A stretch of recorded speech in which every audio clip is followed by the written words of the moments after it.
Hello, this is Chris Goldthorpe with ChrisChess.com, and this is another one in the series for after-school openings.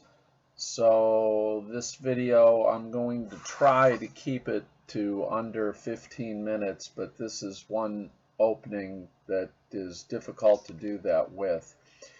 This position comes up a lot in scholastic chess, and in scholastic chess, I must admit that this knight to g5 move is very successful when black is unfamiliar with it.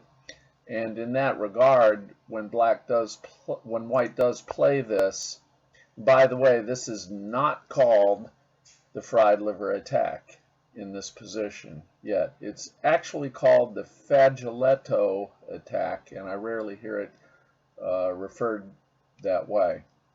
Now, the main line, the move that grandmasters would normally make against each other here would be d5. And then white should take with the pawn. Now, there are good alternatives to this move, and if you just want to play positionally and keep the game into a narrow channel of openings, you can just play d3, and black has nothing better than bishop c5, and you've just transposed into a quiet line of the gioco piano. If you want more action, you can play this move, which leads to a lot of exciting gambit play. Maybe that'll be the subject of a later video. One move that is controversial is this move, which should normally seem good as it develops a new piece, and then black can go here, and this is the so-called fork trick. White could castle and make it a gambit. He could go knight takes knight. The worst choice is to take the pawn with the bishop. That's the worst of the three. I wouldn't recommend this for white, but it might be a good speed chess opening for somebody. I'm noticing that among good players, black usually wins there. So I don't recommend knight c3 in this position. d3 or d4 are good. Now, knight g5 is not a bad move, but it's going to be the subject of this video. So if black wants to play properly here, they should start with this move. And then white should take this, and then the main line is to go here attacking the bishop, but you can move the knight here, the so-called Fritz variation, and there's even this one. This is called the Ulvested variation, and we're not going to talk about those in this video because this video is going to be about the FriedLiver. Now, when black goes here, in a correspondence game, d4 is actually technically the best move. However, this move occurs even in the games of grandmasters where it goes here. In particular, this game Shirov Solskis, you may want to take a look at that.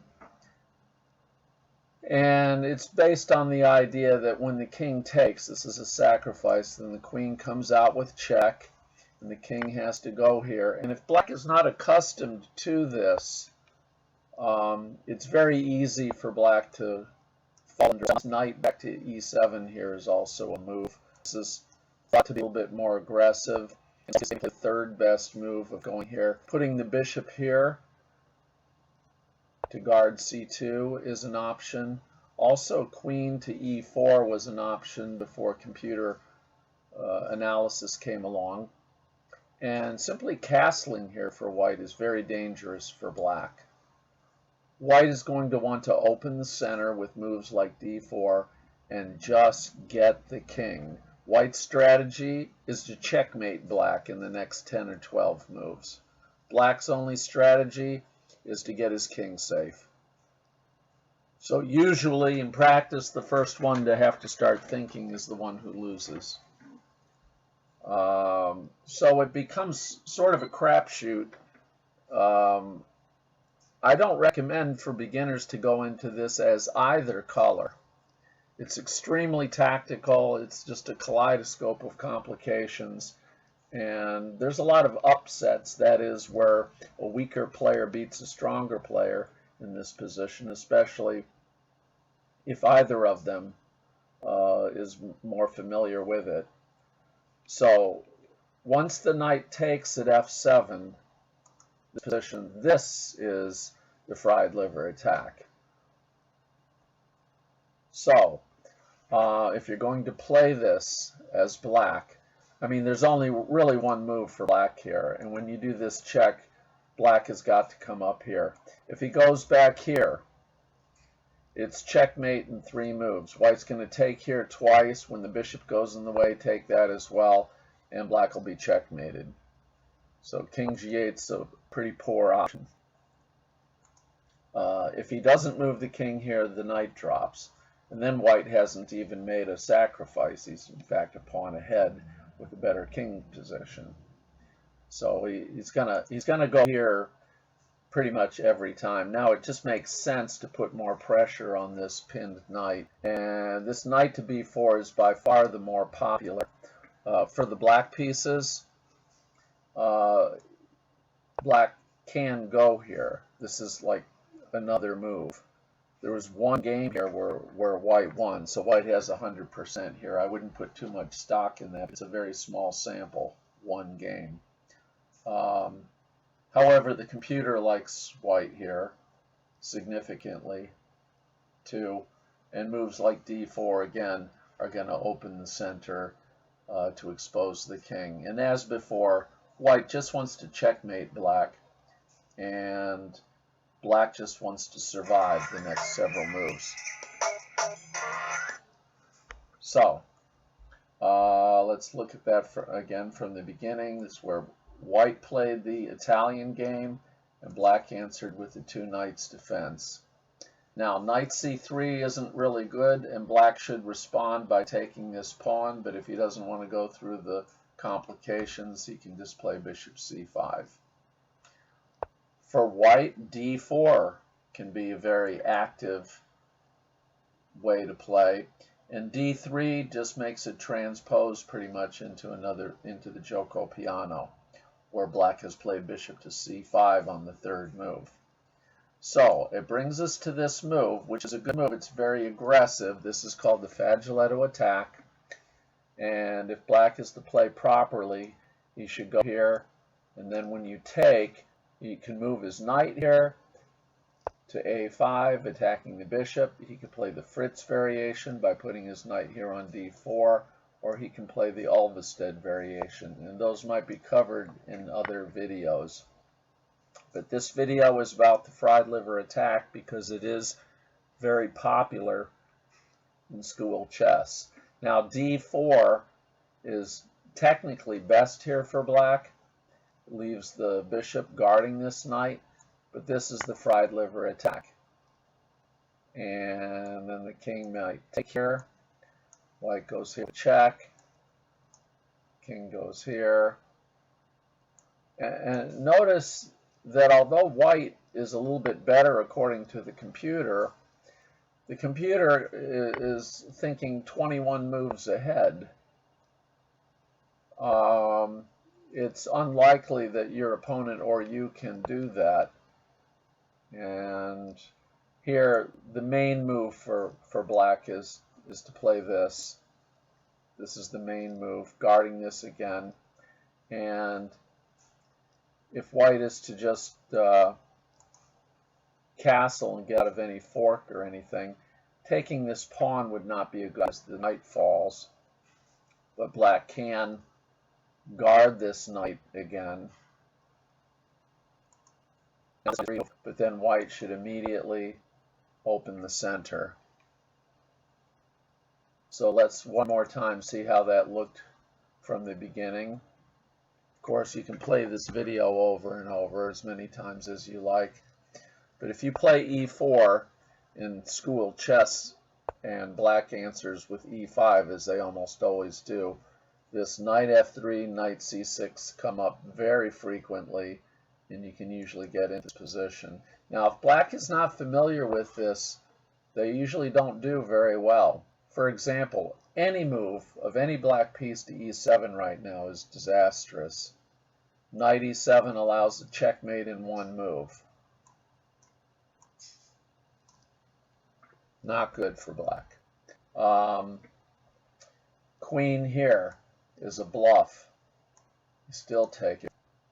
Queen's not going to take. The queen is worth a lot more than the knight and the bishop. He has to go here, and then he can just go all the way. Now you're threatening to bring your knight here with a fork. So this is not good for black. Again, any move to e7 by any black piece after this knight comes here is not good. So I've seen people play h6, forcing white to do what he already wants to do. He's threatening to go here with a fork guarded by the bishop. So black pretty much has to do this.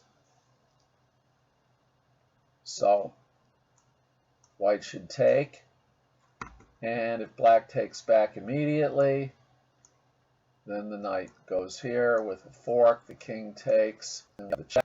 The king goes here, you bring your knight out here, and white just tries to checkmate black, and black just tries to live through the onslaught.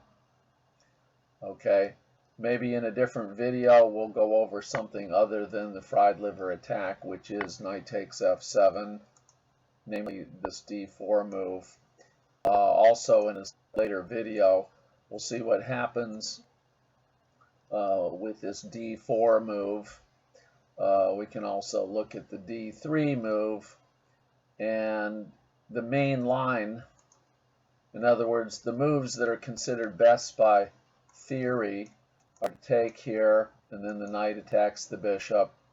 There's two good moves here. Well, really maybe three. There's the bishop check. There's moving the bishop back. This is one of the wow, I didn't realize that b3 had been successful, but that's only 2 games. This is by far the most popular. Now black actually, as you can see, can play bishop to d7 here. He doesn't have to make that pawn move. And after this, some top players like to make this queen move, where black has sacrificed a lot of pawns, but has a lot of piece activity for it. This is why the 2 knights, when played properly, I would say, as opposed to when they allow the FriedLiver attack, is dangerous for white if they're not familiar with it. The point of this weird-looking bishop to d3 move is it prevents this pawn from going forward any further. So that's one of the top moves. And like I said, another move. This is very tactical and good for go here, playing to castle. So all of this came after the pawn capture. But the FriedLiver attack happens when he goes here and white goes here. So you might want to review this as you can, and if the students in your class are writing their moves down, you may find some of the most exciting attacks and near misses. It makes for some interesting and instructive tactics in middle game chess here. And this main line, we may look at that in the subsequent video.